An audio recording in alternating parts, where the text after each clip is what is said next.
What was a crip curse? You'll know when you got it. Now, you know, they'll know you when you see it. Oh, he got that curse on him. How you know? Look at his face. What's that shit written on his face? God damn. He got hit with the curse. Next thing you know, nigga doing, oh yeah, he throwing them curse signs. I'm willing to get my chucks laced up the right way. You're willing to get your chucks laced up the right way. You know, community resolution in progress, y'all. Please, y'all, don't forget the mission.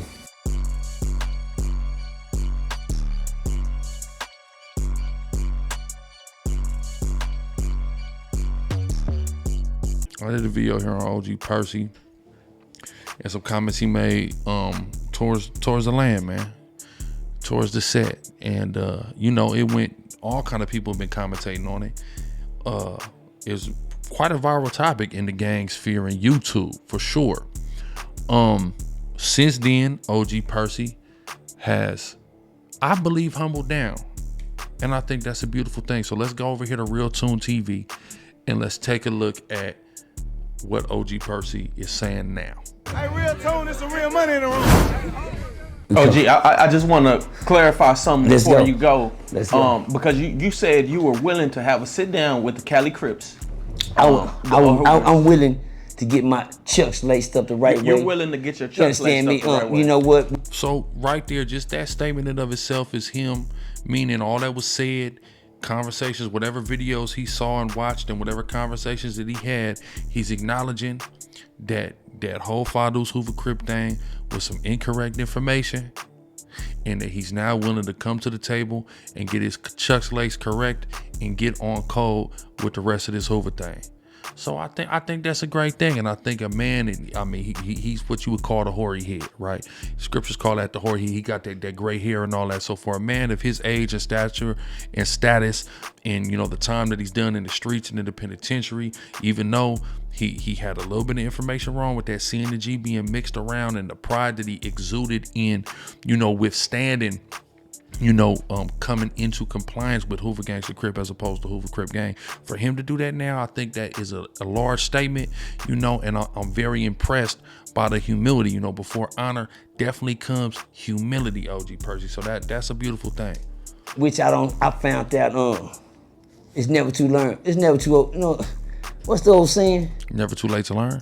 It's never too late to learn something new. And you can't teach an old dog new tricks. Correct. Well, hell, I've been learning new tricks all week. That's beautiful. That's beautiful. Out for LA niggas, just about certain conversations, and shout out to the LA niggas that respected the message, and shout out to the ones that respected the mess. Because when you hear a mess, you're supposed to speak on it. I think the most powerful thing that I've gathered as the journalist covering this whole ordeal for the last 4, 5, 6, 7 years since I've been in murder work, is that both sides are very passionate, because both sides have lost homies, have gotten into it over these terminologies and these politics, right? Yes, you got city politics, you got nationwide politics, and then you have the script. And one thing I know about Fort Worth, because I had the privilege to go down Hooverland myself, is that they bang hard for the Fadu's Hoover card. But there is a grievance right now amongst LA and other Hoovers. And I feel like the way it's being said, maybe it's being perceived wrong on both sides, right? It's like aggression meaning aggression. But I think when, I'm just gonna speak on GUMBY for a second, because shout out to the GUMBY always. When he was talking about the sit down, he was preaching that like everything that was said didn't get put out. I'm gonna say that. You know what I'm saying? Like I had to do a lot of editing, a lot of revising to make sure that there was more message than mess. Right? And I think his goal was that the message of, okay, this is how we do it out here. You know what I'm saying? You know what I'm saying? So on and so forth. These are clearing up misconceptions. Now, you know, the way they, you know what I'm saying, how it came out is how it came out. Okay. But I'm just talking about as far as the message, right? Yes, sir. Is there an opportunity for Fort Worth and Cali to have some sit down and potentially some chucks laced up? Because I also know that Fort Worth never had big homies. Never. We was the big homie. We was when I say renegade, Rank was killed when he was about 17, 17. He was a yeah, child. 17. So again, Rank is who brought Fados Hoover to Fort Worth by way of Shreveport, Louisiana, where he got put down at from the homies who came from the land to Shreveport, Louisiana. Niggas realize that's a kid. So he came, he Big brought homie, it that's down, a kid. and then was killed. He wasn't even considered an adult in the state of Texas HIP yet. Rank. Huh? Yeah. R.I.P. to Columbus Jones, man. Columbus Jones, man, that's the baby, man. R.I.P. to him, man. He was a baby. Right. 17 years old is not a grown man. In charge of babies. In charge of babies, in charge of a, stop right here. I'm not gonna say in charge of babies, I'm in charge of a disease that he shouldn't have been carrying. And he threw the curse out here in the streets. Once a curse is put on you, it's gonna stick to you. I had the crip curse put on me. Shit. They put the crip curse on me. Yeah, That's a hell of a way to put it. That's a hell of a way to put it. The curse. Once that curse is up on you, that's a hell of a way to put it. I'm not gonna lie to you. I changed my way of dressing. What was a crip curse? You'll know when you got it. Now, you know, they'll know you when you see it. Oh, he got that curse on. How you know? Look at his face. What's that shit written on his face? God damn. He got hit with the curse. Next thing you know, nigga doing, oh yeah, he throwing them curse signs. He got the curse on him. I had the crip curse on me for years. I didn't know how to shake it off. But I'm glad I got a chance too, because I can tell other people how to get to the Black Redemption. Once you make it to the Black Redemption, the hardest part of the book that I read, the Tookie Williams book, is the Black Redemption. When I was in prison, right, reading Tookie Williams' book, that's what made me want to do this right here, y'all. This one of the hottest sellers in prison right now. You can get one, had a dude call me today and say he wanted to buy. Can I sign his book? But guess what?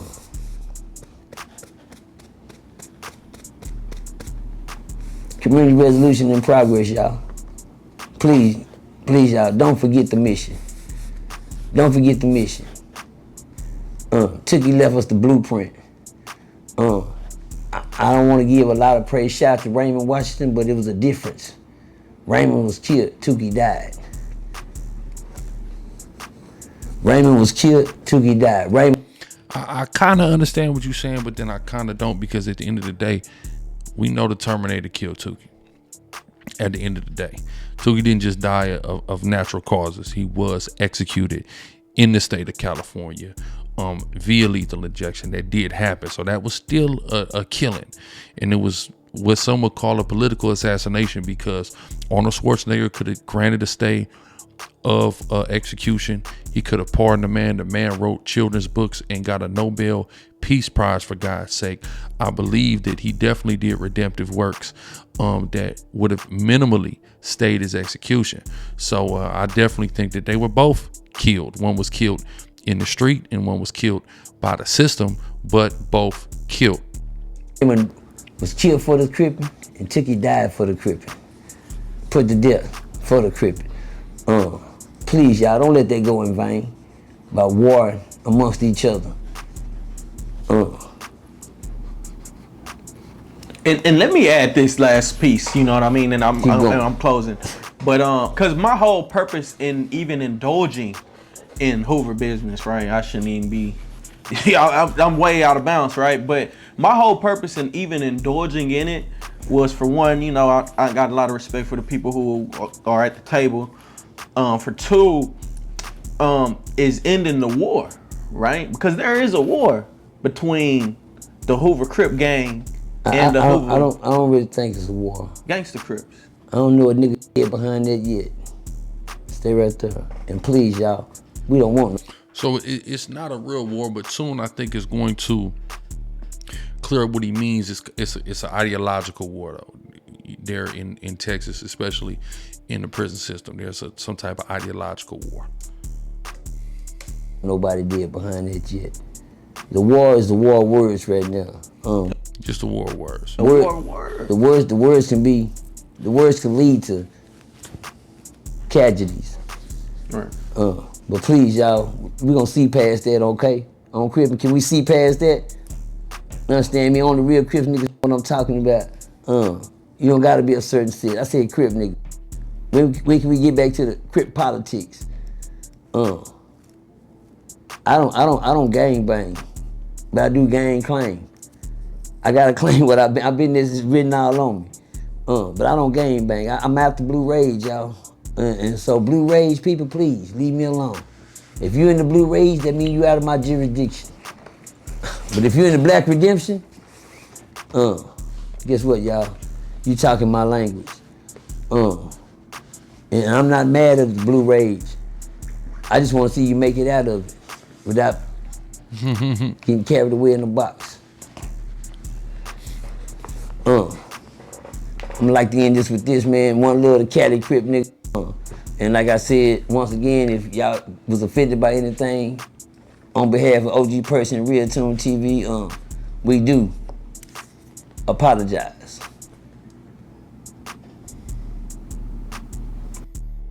Yeah, well, we appreciate that, man.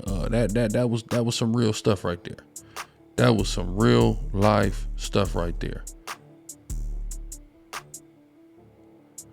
That was some real life stuff. I want to go here to S. Wiggins. One of the homies 5'9" tapped in with S. Wiggins. All right. You know what I'm saying? Definitely salute to the Beaumont homies. Heard all about the 5'9s out there in Beaumont, Texas. So, I definitely want to, you know what I'm saying, log in. It been long overdue. Oh yeah. Man, real. Talk to me, man. It's a lot of, I thought it was Hoover unity, bro. You know what I'm saying? From state to state, from Cali to Texas, man. What's going on? So it is, but to the internet, what's going on these days, well, a lot of people pretty much really just trying to go viral and whatnot, and there's no disrespect to none of them, and I know a lot of them, but at the same time, like, they getting a lot of the information wrong, and they feel it's almost like one person does not speak for the whole entire state. Texas is so much bigger than just Dallas and Fort Worth, Houston, and, you know, the major cities. Yeah. We also a lot of other space that we don't cover where things are actually authentic and it comes directly from, you know, the motherland, you know, and that's like I say, that's with all due respect, you know. We don't go where I'm from a place called Beaumont, Texas, right there in the southeast corner. Okay. We don't go by no other city politics besides Beaumont, Texas. And whenever we get anything, we keep it original the way it was. Like whenever, you know, gangs first had hit Texas, to my knowledge, and hit where my section was, everything was put on the way it was supposed to get put on, like down there in the land. We wasn't fed no information that, you know, that contradicts what's going on out there in LA whenever it come down to gangs. Oh yeah. So yeah, we here to clear that up right now. Cause right now, like I say, I see you know, Percy, he doing his thing and he giving y'all the story of Fort Worth. And I'm not gonna sit back and contest what he's saying, but I'm gonna say, well, I was in a place where I used to have to contest what he was saying, but it wasn't no violence, it wasn't no war like what the internet making it. It was more so like a clear understanding. Okay, for sure, man. So let's take it all the way back, bro. Like, you from 5'9" Hoover. I'm from 5'9" Hoover criminal gang. All right. So, do you guys follow the exact same politics as the 5'9" Hoovers in LA? The exact. We don't get along with no neighborhood. Where I'm from in my section, they got 2 neighborhood 6, you know, and then they got other like off-brands of them. You got the 6-0s and you got the 40s. And under that, you got like the neighborhood 6-7s. We never got along with them, and still to this day, you might see like a little bit of, because, you know, by Texas being a deeply rooted place and a small, close-knit community and whatnot, you got family that's over there. But at the same time, growing up, you didn't have no unity amongst, like, if you claim 6-0 and you from South Park out there and on the other side of town right there where the 6-0s was at, you didn't have, you know, your 5'9" Hoover kinfolks just coming over out of your area, and we didn't, you know, it was vice versa. And then when it came down to the Bloods, same thing. You didn't have your kinfolk that was from over there in that section just coming over there and just chilling on your section unless you was somebody reputable. We didn't just grow up on some, here it is, we stand next door to somebody who also is part of a different gang and we just in unity. It was never none of that. It was never none of that. If you was a Hoover, you was a Hoover. And the whole entire section that you stayed in, whether it be projects or your community or whatnot, that's what you banged. You didn't come over there and bring nothing extra. Like, you didn't have a whole bunch of different sets that was just like all conjobbled up with each other or whatnot, like what's going on in those bigger places. Like, I'll be hearing about them. So he referring to like Houston. So what he's explaining here is, you know, gang banging is gang banging in Beaumont, Texas. And this is kind of a thing that is now occurring, that we're seeing like a new phenomenon in certain areas where you have these mixed sets, this area, this block, and you got different people from different sets living on this block starting these hybrid gangs. That's kind of like, you know, when it, like the Chicago wave, where, you know, they got the BDs and the GDs, and this one nigga, he moved over here, he's a folk on the hustler, cuz he moved over here, he a damn, you know, one of them other new breed, I don't know, whatever the hell they got out there in Iraq. So but they all claiming this one block, so they all together. So now all those bigger movements really don't matter till they get to the penitentiary, really. Whereas a lot of these smaller cities, like he's referring to, the Beaumont, Texas, a lot of them areas out there in Mississippi, like I was playing a video where Cartoon was explaining when he was out there in Alabama and how you had the city, and it's like, hey, the west side, it was all Hoovers on the west side of the city, and on the other side of the city it was all GDs, and on the south side of the city it was all vice lords. You know what I mean? Where it's more how, you know, the turfs are being claimed like how LA originally was, or how Chicago was originally, right? Before a lot of jumbling and people getting moved around, where, hey, this block, this section, that's this set holds it down. That's the only people that's coming up out of here. That's who controls this. If you from here, you gonna be from this, and that's how that works. And we don't like the niggas that's down the street, and they are this set. You see what I'm saying? Real traditional gangbanging. They getting along like that, but it was never like that. My section where I'm from, Hilbig, all the way back to Boats, Magnolia, everything around that motherfucker right there was Hoover. CDS, it was Hoover. Gladys, now that was one of those coin flip hoods where you had some dudes on one side that was Bloods, and you had one set over there that was Hoovers, but it was clear that they was Hoovers. It wasn't a whole bunch of different gangs right there in that area. And then, you know, they had their own internal thing that was going on over there, just like any other community that have that. But like, if you grew up in South Park, you wasn't banging no 5'9" Hoover. You was banging rolling 60. All them 6'0s over there was gonna let you know, hey, this ain't even the place for that. Now, I did this purposefully. I didn't put it out yet, but I just interviewed my boy CeeLo, and he let me know that y'all beef with 88 Hard Times. Can you speak on that? 88 Hard Time in Beaumont? Well, not necessarily in Beaumont, but he was like, man, they cool with the 5 but the 5'9s on up that push criminal, oh, they going at it. But he must be talking about in the penitentiary system. But it ain't going up like what they saying. And as a matter of fact, I might need to talk to CeeLo myself, you know, and find out a little bit more on that. But as far as whenever I went up in there, when I was in the penitentiary, what I would see, Grape Streets, 5 Deuce, you know, you have 107s, you have 11 Deuce up there in Wichita Falls, you know. You had a couple of 8 trays that was around, that was sprinkled around. I even met a couple of Harlems that was locked up in the penitentiary with me, but it wasn't never really just no war between the 88 Hard Times. I probably only ran across like one, and here it is. Sometimes I'll be the only 5'9" Hoover that'll be walking the yard. I never really had no problems with nobody besides neighborhoods and Bloods.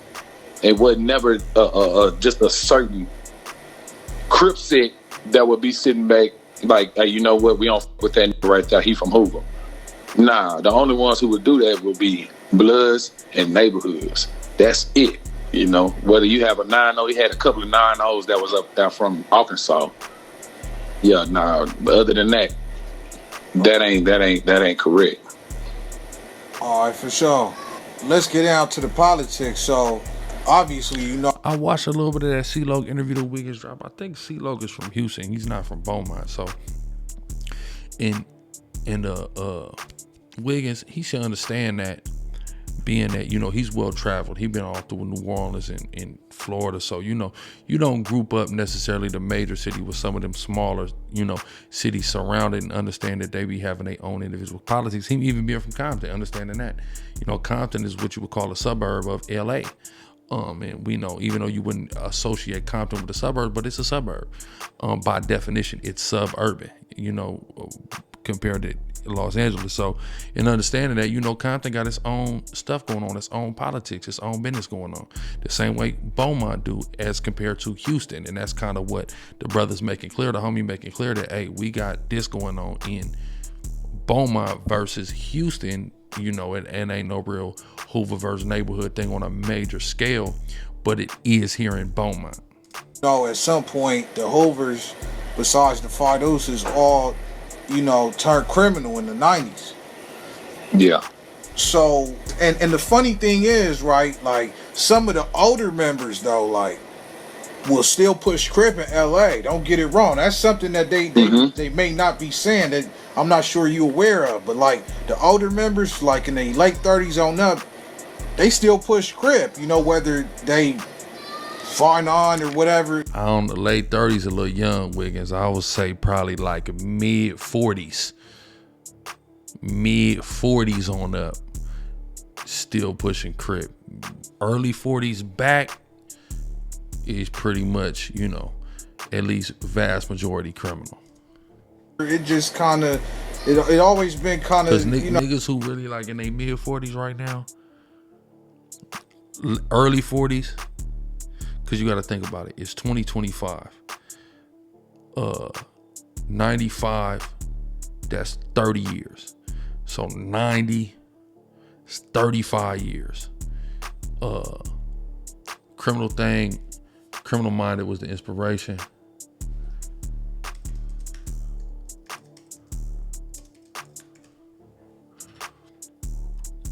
So that came out 87, which 87 is where it came, which is what Bubbles, you know, Bubs told the story. Bubs 74, who run Under the Groove podcast, he told it came out 87 in the crib module. Then it began to grow. And then from what I understand, by them early 90s, 91, 92, around that area, that's when it really began to take hold. And it really began to be a movement up and down Hoover Street. So in understanding that, 35, you know, roughly, let's say 33, let's give it 30 years ago. Niggas was getting put on 30 years ago would have been probably 10, 11, 12, 13, 14, 15. So you put 30 on that, that's going to take you all the way to 45 years old. So about 45 on back is criminals. And then you had the grown ass, you know, the men who was already 18, 19, 20, 20, who came out with it. So you got niggas even older than that, that's still criminals. You see what I'm saying? So yeah, I think you definitely went a little too young on that, Wiggins. No, a wobbler, so to speak, but how did your hood receive it? Did you? Then you got some guys like, you know, HIP, the homie Baby Jap, which is Jap 5 Pops. When he did it, he said, I'm from 107 Hoover Crip Criminal Gang. Or Hoover Criminal, I think he just said a criminal first crip, but he said both. Some look at themselves as kind of like that intermediate period, so they identify with both. And then, you know, the younger up under that is just nigga criminal. You see what I'm saying? Guys automatically say, well, this what the land doing, or is it still some homies still pushing? Hey, we gonna correspond with the criminal identity. How was it? So yeah, when I'm in my 40s, so check this out. All right. 9/8, that was my first time hearing Hoover criminal. Now, they did have like the little internal resistance to it, because everybody did get put on with Hoover Crip, where I'm from, and had lost homies already. You know, people had lost homies already and whatnot. And then here it is, somebody come in with a new thing, and it was brought to us by people from California, who's really from California. Yeah, Beaumont, from my understanding, Beaumont always been real. Them Beaumont 5'9s always been real tapped into the land. Always. California. So by us being Texas and falling up under something that comes from California, we kind of just reading from their playbook and people just discussing their differences already. But you know, like I say, you had older people who was giving a little bit more resistance to it. Not to where it had became crazy or nothing like that, but a little resistance to it. Well, and what I understand is that resistance, you know, it existed when that transition began to start in LA. You know, I've heard, you know, firsthand testimony from individuals like, hey, the older homies was jumping out and whooping on us, you know, and fighting with us for writing criminal on the wall. I heard that, you know what I'm saying? So, you know, that's natural though. That was natural, but you know, when you withstand that test, that's what actually solidifies. That's what a lot of people don't understand. When you get that resistance, how you react to that resistance is either going to invalidate or validate and solidify whatever it is that you're trying to do. Every time. It's about how you act. What are you made out of? When that damn storm come, nigga, you gonna stand tall and stand strong, or you gonna fold? And those who stand strong, whatever they doing, that shit stands. Simple. For the simple fact that they hadn't already lost homeboys to it. Me, I was one of the people who gave like a little slight resistance to it because I'm not of knowledge at the time and I'm still active out here in the streets and people wasn't pulling me off to the side yet. Because at that time, you know, I was earning my name and doing my doing everything that I was supposed to be doing. And then now here it is, I got a sit down that I had to go to. That sit down in the penitentiary, my first little old time, my first little old bit, I came home 2003. And whenever I came home 2003, I'm talking to the homies now. Now I want to know a little bit more about what's been going on the streets while I've been gone. That was one of the big things right there, because I came home and I seen a lot of things. I wouldn't say necessarily changing, but I would say evolving. You know, whenever I'm asking about these evolving, what's really happening with that. Now I have homies who bringing me more and more useful information, not just a bunch of scattered stuff like I say, what's being put out here on the internet where people not really knowing no background stories or no history lessons or, you know, really not talking to the right people. I'm actually talking to reputable members. I'm really talking to people who sitting back giving me a clearer understanding on what's going on and why I should do what I'm about to do. You know, in the situation that I was getting myself in. So 2003 is whenever I actually embraced the criminal aspect and banged it all the way until I ended up back in the penitentiary in 2007. And I banged it all the way through there to 2014. On that unit, I'm sitting back telling a nice little old bit of people what's really going on in the streets. Something that you're supposed to do. I'm pretty much like a 5D kite. Instead of you having to write your homeboy and get this information, I'm bringing it to you right here to the cell. And so you have a couple of people up and now who have resistance, but I never had no problems with delivering that message. It's more so like understanding.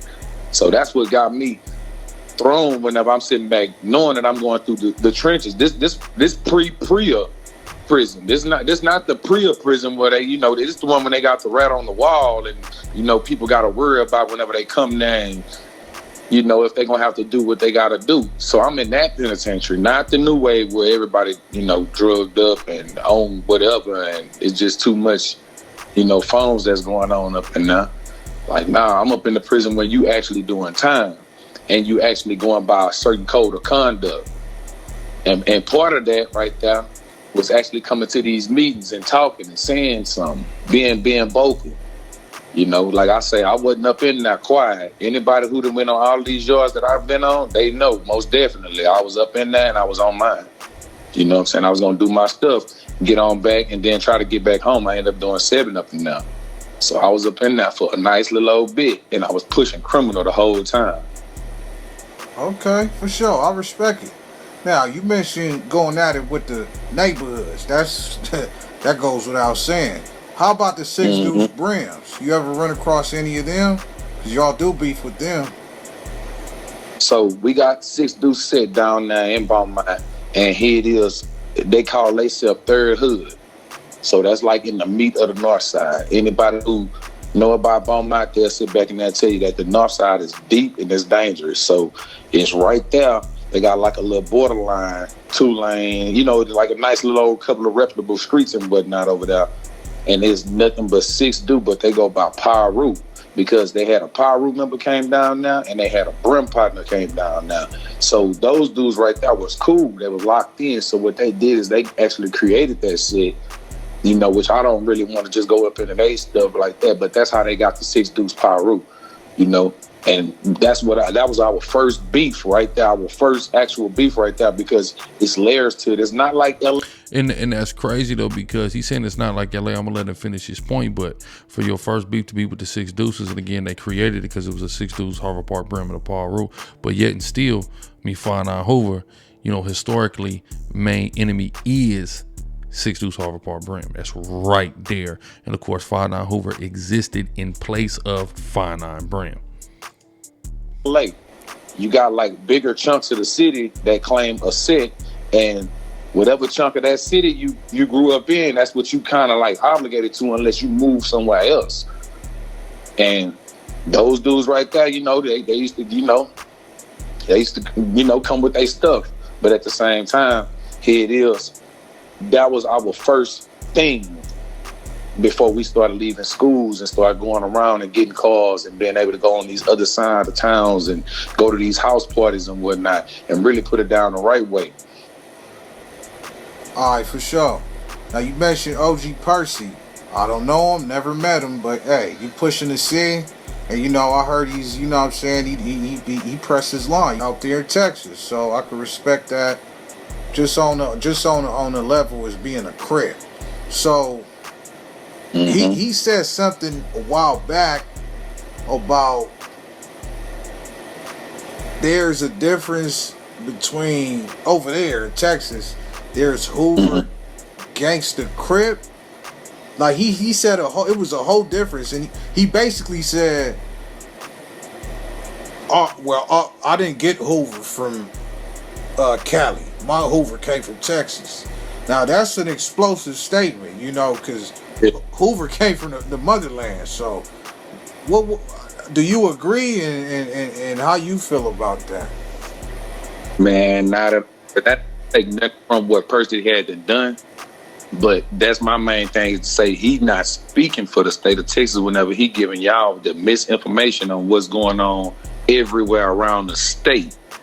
He's only talking about Fort Worth. Now, I done heard a lot of those things that Percy had to say from people from Fort Worth. Shout out to my boy D Wood out of Pollywood, Heathcliff out of Butler Houses, you know, like Big Dre out of Berry Hill. I rock with those guys. Those was official guys. But whenever it came down to misinformation, yes, a lot of them had been misled. What Percy's sitting right here talking about is books. That's what it sounds like he been reading. He's talking about books and thoughts. So here it is. The person that had to supposedly put the whole entire city of Fort Worth down, man, which to me is still kind of impossible as far as like just one set, was a 17-year-old, which not take nothing from that 17-year-old. If he pushed the line, he pushed the line. But at the same time, just recreate something. That's what I totally disagree with. I disagree with the recreation of something that was not given to this whole entire state like that. And like I say, whenever he's the internet persona, he's making it seem like we were all given that. Like, nah, you pushing Lil Jon Crip. That's cool. Stay over there with that. But whenever it come down to like the whole entire state, like I say, he's not speaking for San Antonio. He's not speaking for Beaumont. He's not speaking for Austin. He's not speaking for El Paso. You know, he not even speaking for the whole Fort Worth, because everybody in Fort Worth ain't claiming that too. On top of that, they got reputable homies in all these different cities that don't deal with Fort Worth. Like whenever he's saying that's the gangbang capital or the first place that it happened, man, that's something that they made up out there, because I know for sure that a lot of them homies that I just named, they sit back and told me they started banging in 91 out there. And I know for sure in 87, where I'm from, it was going down. It was already happening. Yeah, definitely. Fort Worth definitely came out 91, 92. That's what I heard from people that I know from Fort Worth. So if you saying that y'all was already banging in 87, yeah, that's before even the earliest reports I ever heard of Crippin' and Blood and being in Fort Worth. We didn't start really setting the city on fire, true, until around like 88. But at the same time, it was there already. So whenever he's saying that this the first place that started, like, no, that ain't no gang capital of Texas, man. We ain't got to go check in with nobody from Fort Worth or none of that, you know. And like I say that with all due respect to those fellas. But at the same time, we've been saying that right there was wrong, because I've never heard of Hoover Gold until I hit the penitentiary system in 07. I never heard nobody say that right there until 2009, whenever they was, you know, just trying to ask me, man, what that orange rag for? You know what I'm saying? Why you hit up the Houston Astros thing? You must be from H-Town, because by Beaumont being so close of a proximity to Houston, and you seeing me drawing the H-crown, you thinking in your head because you're trying to make something up. So that go to thought, the belief system. Like, whenever I'm sitting right here trying to tell them those things, it's all about how you take it. But I'm responsible for what I say, not how you take it. Okay, I could dig it, bro. So while we talking years and dates, like, what year from the horse's mouth did the 5'9" Hoovers officially start in Texas, in Beaumont? Sorry. In Beaumont? Yeah. So I know for sure in 1987, that's whenever I jumped. That's whenever I started seeing certain things. Whenever I started seeing it pop up around now like that. Now, was I a member in 1987? No. You have to talk to somebody older, which I can also produce for you. But at the same time, around 87, you started seeing gangs, period, in Beaumont. You wasn't just getting it because we ain't see no movies yet. We didn't see, we got family members who had to move down there and got put on this and then came back and gave it to us. So whenever the 90s was kicking in, that was my era. That's whenever we all started, even choosing sides or doing our things. And that's whenever, that's whenever it wasn't so cool to be a gang member. It was the only thing you had. You know what I'm saying? Yeah. Yeah, that's deep. That's deep. But definitely tap in with S Wiggins TV for the rest of this. Shout out to the, the 5'9", all the Beaumont 5'9".